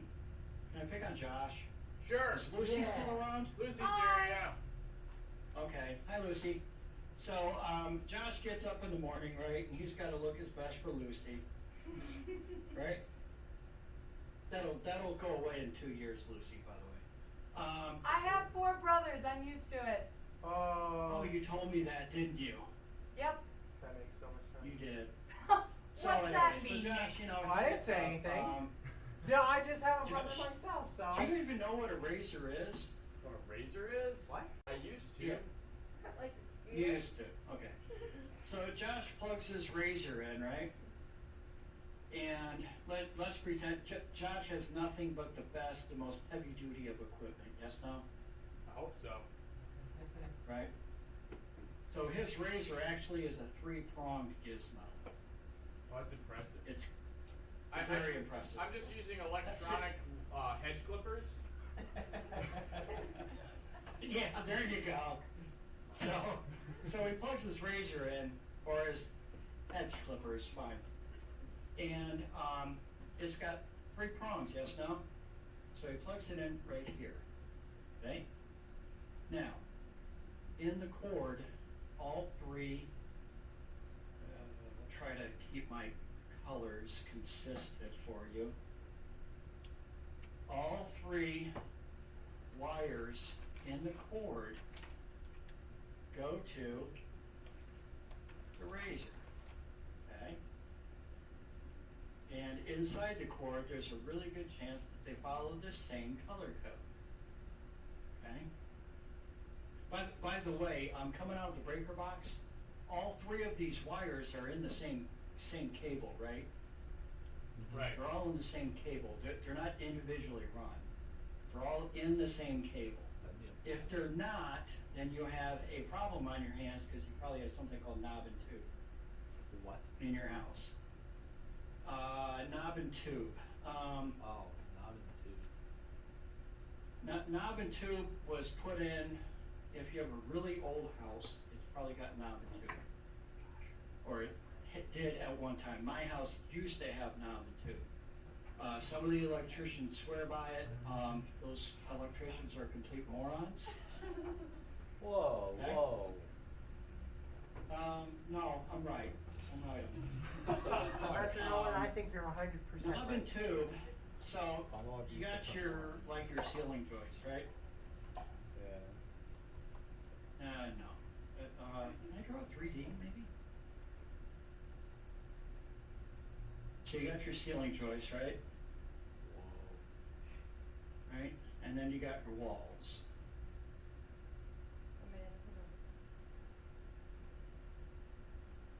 Maybe. I don't know how to draw a wall. Okay? Why'd you So, try? knob and tube works like this. At the breaker box, you've got your, this is called the hot wire, right? Right. I hope it's obvious why it is. Okay, so they call it hot or line. Okay, so on a data sheet it might be called line. Neutral is generally neutral. When you're hooking something up, you'll see line, neutral, and ground, okay? In England, you'll see, if it's from Britain, you'll see mains power, mains hot, and mains neutral. There's That's 2 words. Just what, they're just your nomenclature. So anyway, so coming out of the breaker box, you got your hot, okay? And in knob and tube, there's a little tube, ceramic tube, that the wire goes through to get through a ceiling joist, or a wall stud for that matter, okay? That's where they get the tube from, the tube nomenclature from. Okay, if they're going parallel to the ceiling joist, like going over here to pick up, to go down the wall, they'll have a little ceramic insulator that's screwed into the ceiling joist, and that ceramic insulator is called a knob. Knob and tube, okay? Whoa. So they got that going on, which, okay, on the surface, don't see a huge amount of problem, right? Then, 10 foot away, they've got the neutral, okay? And it goes through its set of knobs and tubes, okay? Professor, question. Yeah. Like I've read about this stuff before, but like, it never mentioned why it was 10 feet away. Like, do you know if there's a reason why it was specifically like 10 or more feet away? That I don't know, other than it was probably for efficiency. Obviously, you don't want to put them together because, ladies and gentlemen, in a knob and tube installation, these are uninsulated conductors. Okay. No insulation on What? it, Oh, none, no. okay? Right. So you don't want them too close. Right, there's 120 between them, so you don't want them too close, right? So they never have a chance of touching each other inside the, right? Why is it 10 foot? Because 2 foot would work for that, right? I don't know why it's 10, other than maybe for efficiency purposes. Because the runs, the line lengths coming from, going this way would be about the same as the line lengths going this way, I think. Don't Well, quote me this on is, that. now, I went to another room a second ago, so I imagine you're, like, this is like obsolete tech for this? Oh, it's totally obsolete for So this I- reason, Kyle. And I can tell you Okay. why, Yeah, okay. very, very easily. So, these are main runs, guys. These are main runs. These might feed 1 or 2 rooms. They would certainly feed, multiple conductor, receptacles and lights, overhead lights, things like that, in those rooms, okay? So how do you do that? Well, you got a little wire, coming off, let's say coming off here, that goes to a light, right? And it has to be joined, to this wire right here. It has to be joined, right? Otherwise you don't get any current flow. And then you have to do the same thing here, because you send current into a gizmo, it's gotta come out as well, right? Okay, so this might go to a switch, and then to a light, right? Actually, that's not the symbol for a light. Right? Yes, no? Yep. Yeah. Well, I want you to think a minute. What does copper do over time? And we're talking decades, not minutes. It We're turns like- talking decades. Turns like green. Oxidize. Okay, and what's that green do to? Oxides. Patina. It's fun to inhale. Copper oxides, or patina, yeah, if it's antique, it's called patina. If we're in the electrical engineering world, we call it copper oxide. Copper oxide is an insulator, right? Yeah. Now I know. It is. It is. So over time, the outside of this copper will form an oxide layer on it. That is an insulator, yes, no? Yep. So, if this connection is not soldered and not soldered properly, do you see that if we zoom in on this little connection here, you got the wire coming here, you got the wire coming off it. When it was first assembled, we had a really good connection here, right? In fact, what they did, and I've seen this actually, they wrapped it around the conductor for, for not only strain relief, but they also wanted to ensure a good connection. Okay, that's cool. What happens 80 years later? Well. This is now an insulator. There's an insulator between this wire and this wire. Do you see that? Yep. There's actually a finite resistance, non-zero resistance, I should say. What does a resistor do when you flow current through it? We got current going through here, right? It gets it hot. And then to our light switch.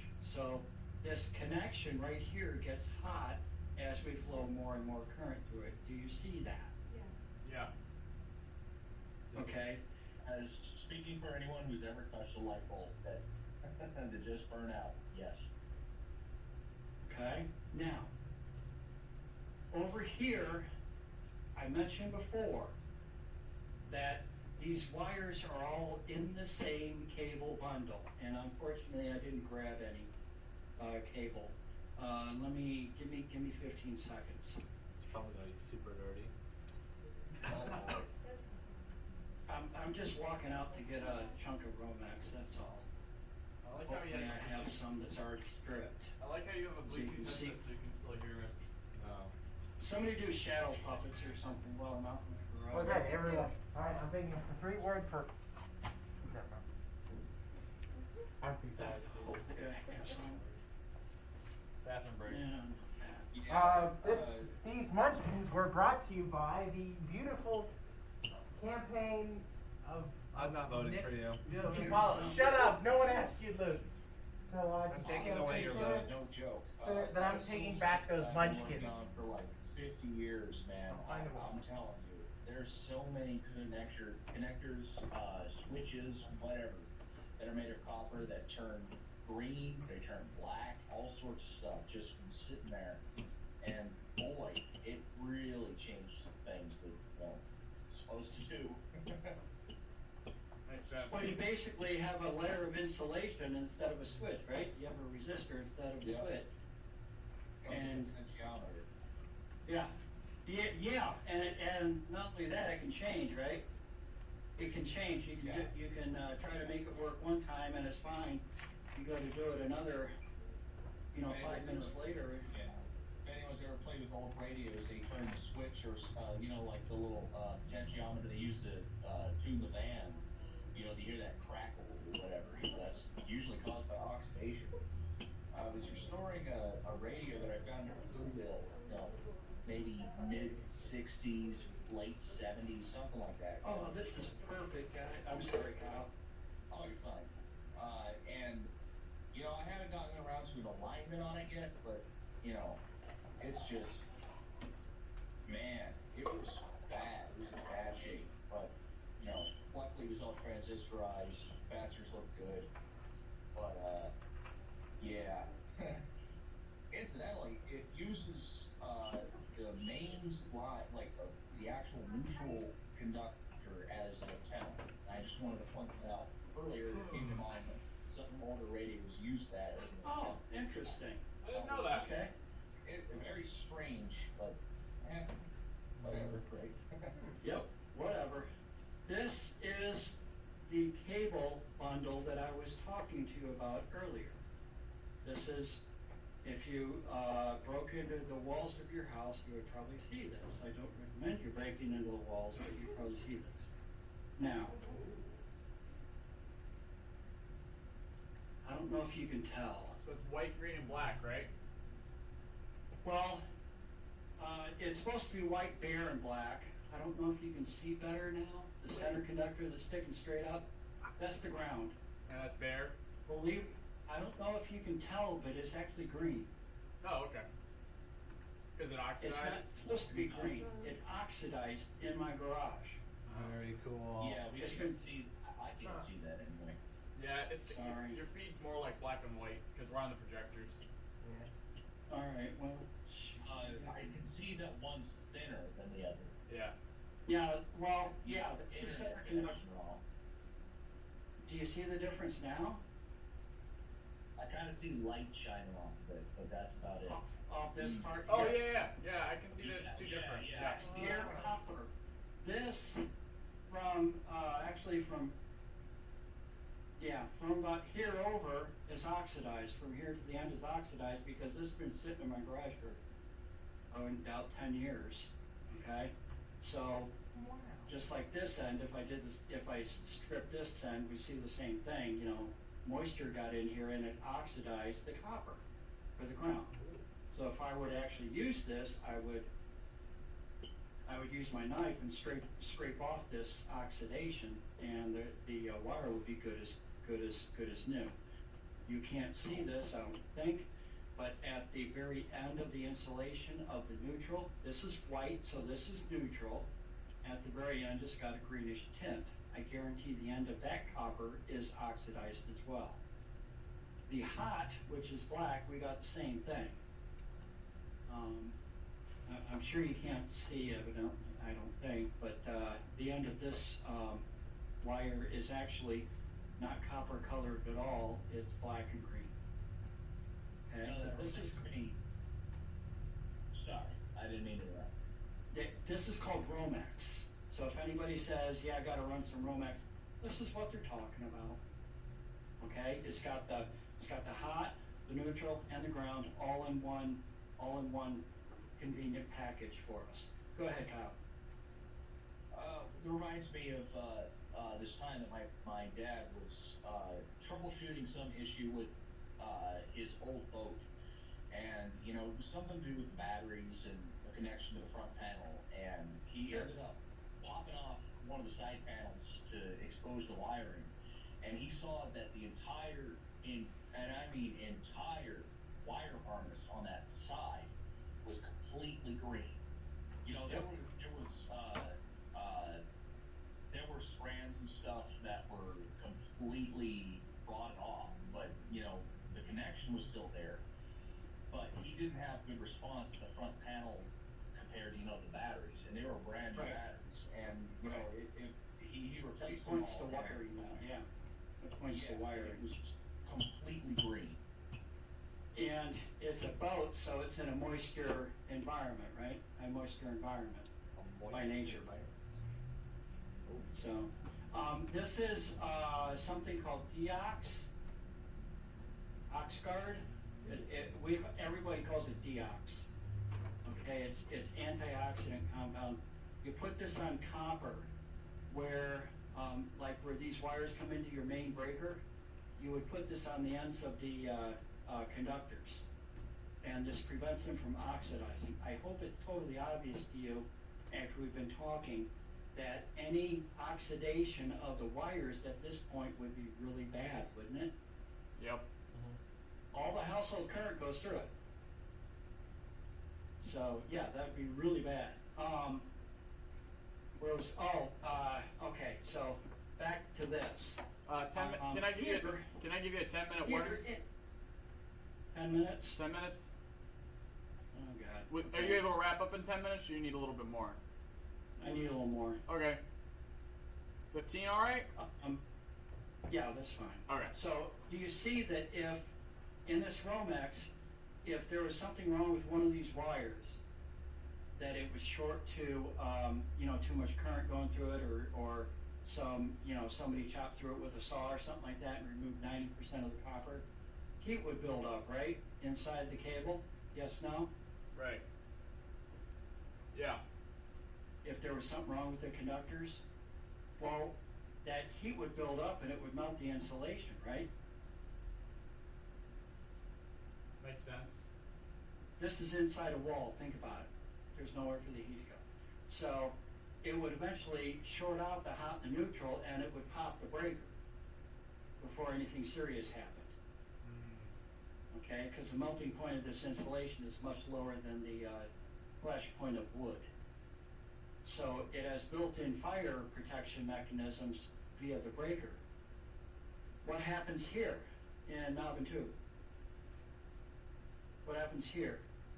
We build up some heat right here, right? Do a bad connection here, bad connection here. Where does the heat go? Can it short this to this? Can it short these two out and blow the fuse or the breaker, depending on what you got? These are 10 feet apart, guys. It won't pop the breaker. When I was a senior at Toledo, my graduating quarter, in fact, January 26, 1987. January 26, 1987, I lived in a duplex that had knob and tube. I didn't even know it. Of course, I didn't know any of this stuff.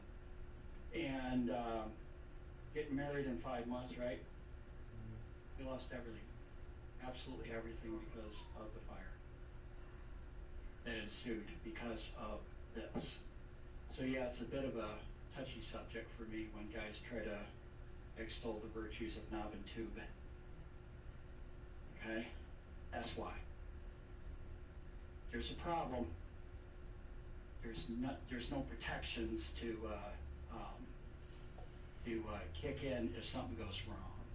So, if you buy a house with knob and tube, you wanna replace that wiring. Okay.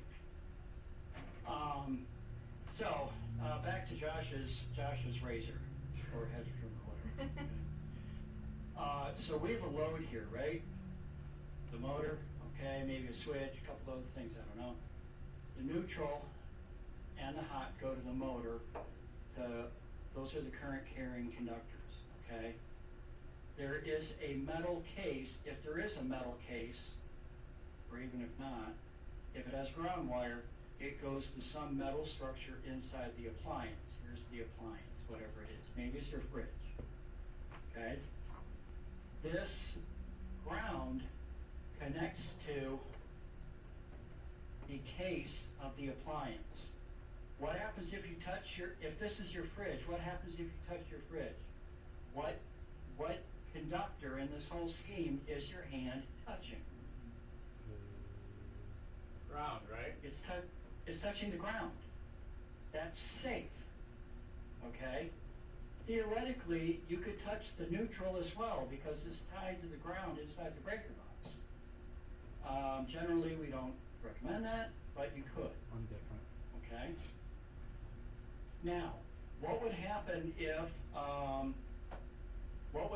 if we didn't have this ground? Somebody chopped it off, which is very common, right? What would happen if something went wrong and the hot ended up touching the metal case of the fridge or the hedge trim or whatever it is? You would become the ground, Okay. right? You would become the current carrying path, You right? are the ground. Right? Right. Finally, So, my dream is realized. that's why the ground's important, it's the safety ground. Do you see that under no conditions should this safety ground ever carry any current? Do you see that? Yep. It's the hot and the neutral that carry the current. Now, some of you, oh, by the way,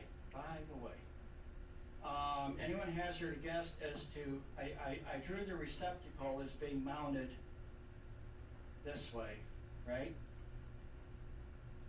Being mounted this way with the ground prong up.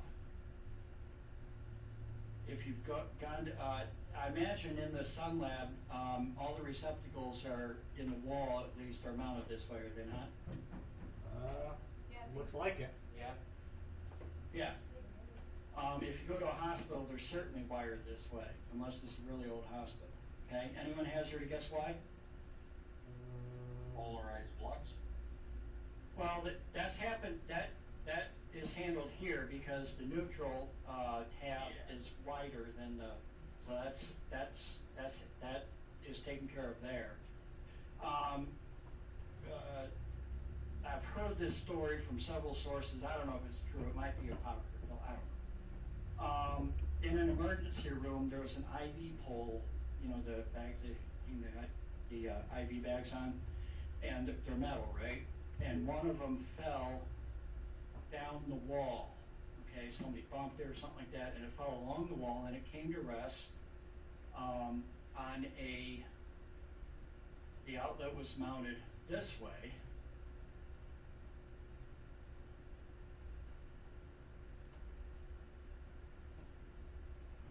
This way. And the outlet, or the IV pole, or whatever it was, came to rest against a partially plugged in gizmo. And think about it, in an emergency room, nurses are plugging in stuff constantly, right? Plugging in this gizmo, unplugging that gizmo, right? So it's a constant beehive of activity. And it wasn't plugged in all the way, and the IV pole came to rest against the neutral, which is, again, okay. What if it had fallen the other way? That aluminum pole would have come to rest against the hot. Oh, no. Right?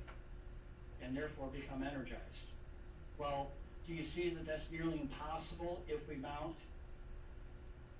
install the receptacles this way? If we have a metal object falling towards a partially plugged in appliance, what's the first thing it hits? Ground. That's why. That's why. So many of you are probably going to move into a house or have a house built or do your own electrical stuff. Make sure you install the receptacles this way. Okay? It doesn't cost anything, right? doesn't Yeah. cost anything at all, whether you mount it this way or this way. I feel like that would So, have to happen like more than once for that switch to happen. 'Cause it seems like a very specific situation. Yeah, but it's a safety thing that doesn't cost anything to implement, right? Yeah, sure.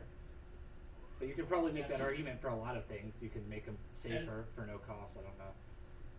Yeah, but word got out, I guess. I don't know. I don't think it's in the code book yet, which is totally shocking to me. As of like 6 years ago, it wasn't in the code book to install them that way. When we built my kid's house, my son's house, we put all the receptacles in with the ground pointing up. We did it right.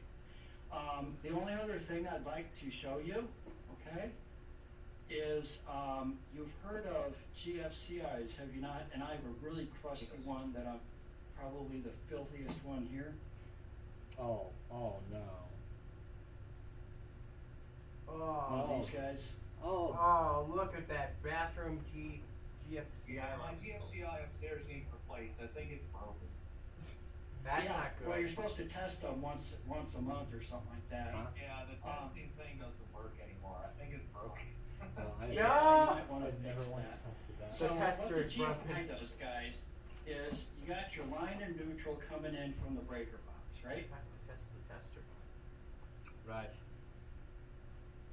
Okay? And inside, there's a set of switches. I know they're double ganged, okay, so if one switch opens, the other one doesn't, okay? And it's got a little gizmo in it, a relay, that trips those switches, okay? And here's your load side, right? Okay, so this is Luke's Razor, okay? Huh?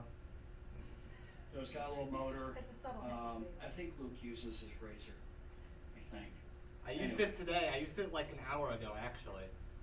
Wow, I did too, actually. Anyway, so,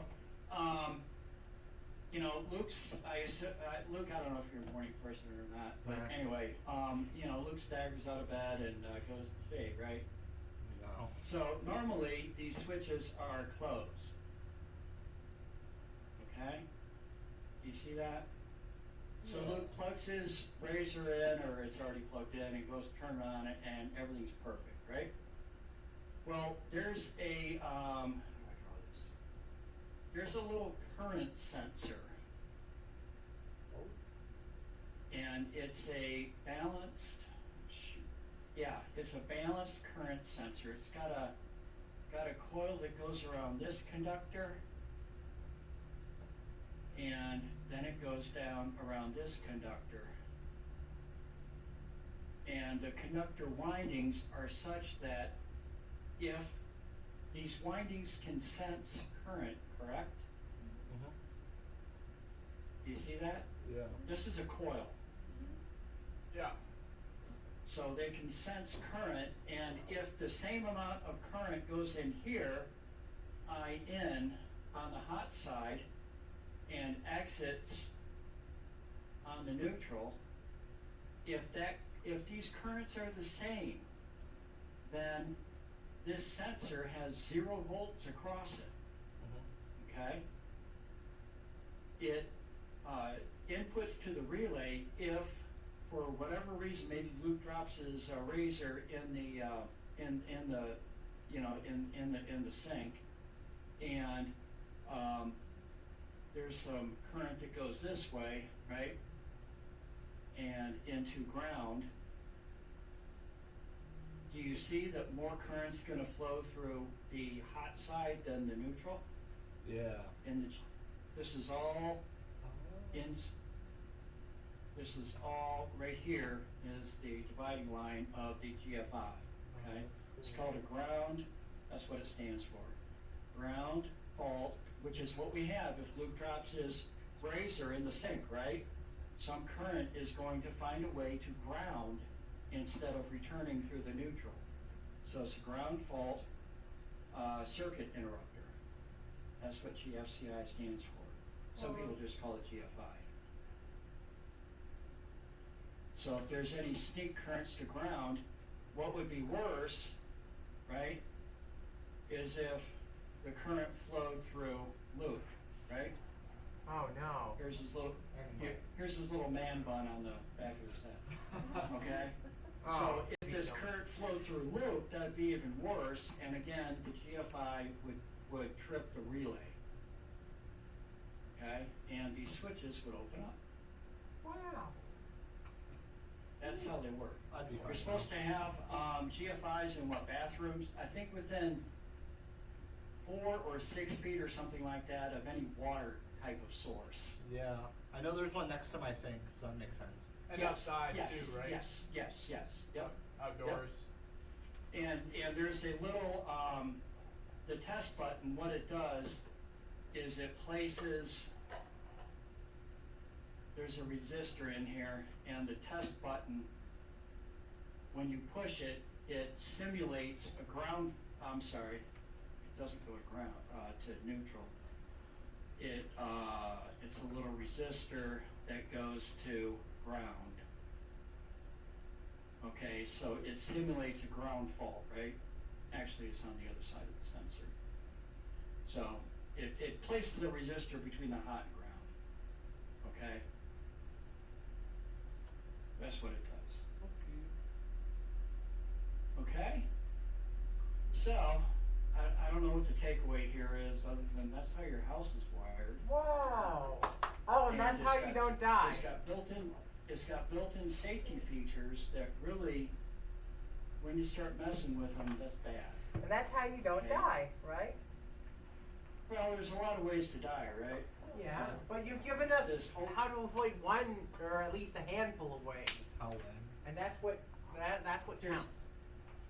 There's a lot of electrocutions that happen every single year, even in this country, and hopefully this helps you avoid some of them. One thing, if you buy a house, guys, the last word of wisdom here, or word of stupidity, I don't know.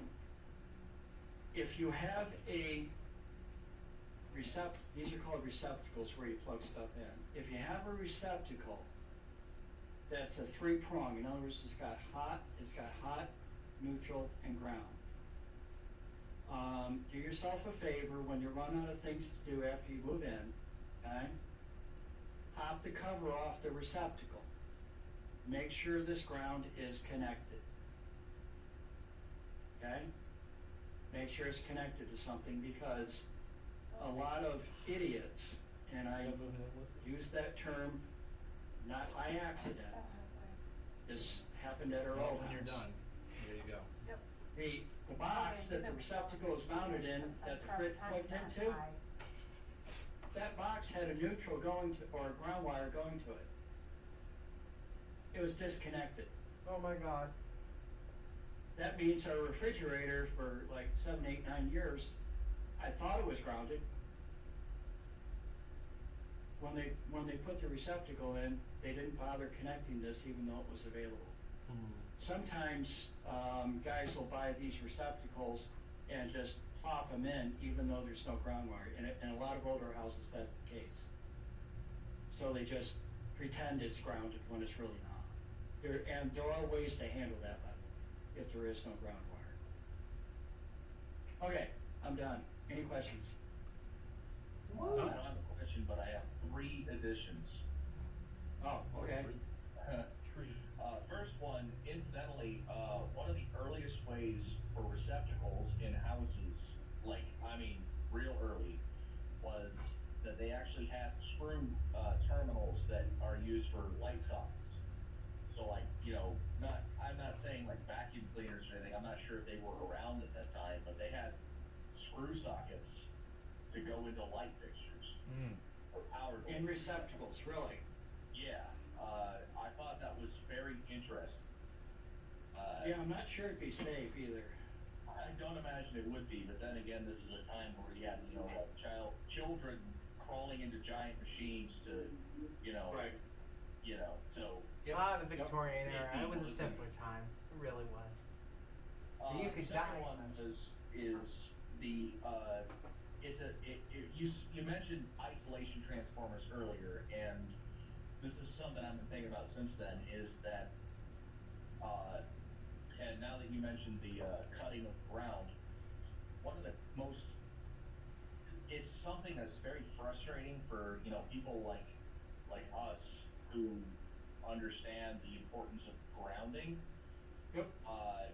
Musicians a lot of times will cut the ground prong off of their plug, or they'll just disconnect the ground from their amplifier or something to try to eliminate noise coming from the ground or neutral wires. And you need an isolation. Just so anybody knows, you need an isolation transformer. Don't be an idiot. Yeah, an isolation transformer is used for just that purpose, to eliminate, from the main power, whatever noise circuit, currents you might have running around inside the, power distribution. Use an isolation transformer to isolate the main from whatever you're powering. Yeah, and I Okay. have a third one, so. Oh, all right. But those are two very good points. Sweet. Any questions, guys? Would you want to come back and do another lecture at some point in the future? Not too soon, but in the future when you're not busy. Yeah, I can do, control systems or something like that. if you want. I would love the control systems one. Awesome. All right. Well, thank you very much for your time. We appreciate it. Thank you, Professor. Yeah, Thank you, no Professor. problem. Thank you. Have fun, guys. Have a good weekend. You too. Good luck getting ready for the pig roast. Enjoy it. When's the See pig you roast? there. Thanks. October Sign 9th. off. Let's talk to Take care. Bye-bye. Bye-bye.